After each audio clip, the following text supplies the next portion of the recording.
so you like it. You're having sex for breakfast. Donc je m'appelle Giorgio Sampaoli, je suis né en Guadeloupe le 25 août 1998, ce qui fait qu'aujourd'hui j'ai 21 ans, et je suis peintre abstrait.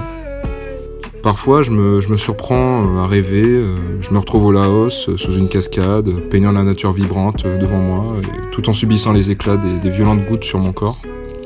Alors évidemment pour le moment mon art ne me permet pas de vivre de ce genre de voyage, c'est pourquoi par moments je me contente de peindre sous ma douche. Grâce à un grand effort d'imagination, je me surprends parfois à quitter mon atelier, à me retrouver en pleine nature.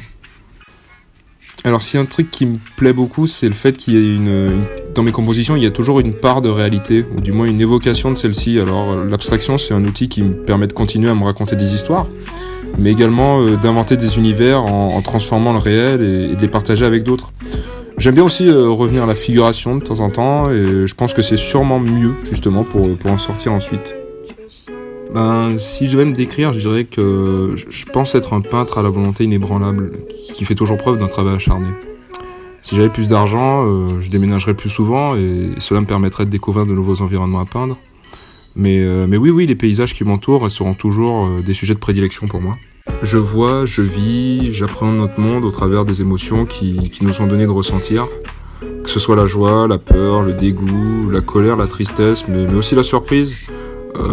Puis on peut même prendre aussi la confiance et la honte, ce sont les principales que je ressens.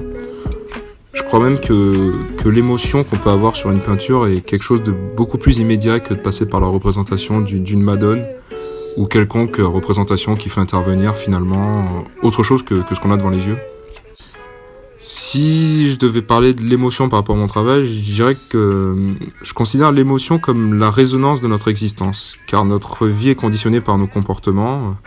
La vie en soi est faite de souvenirs, de projections, de projets, qui s'accompagnent très souvent d'émotions évolutives, que ce soit selon la maturité, l'expérience, ou même le contrôle sur soi.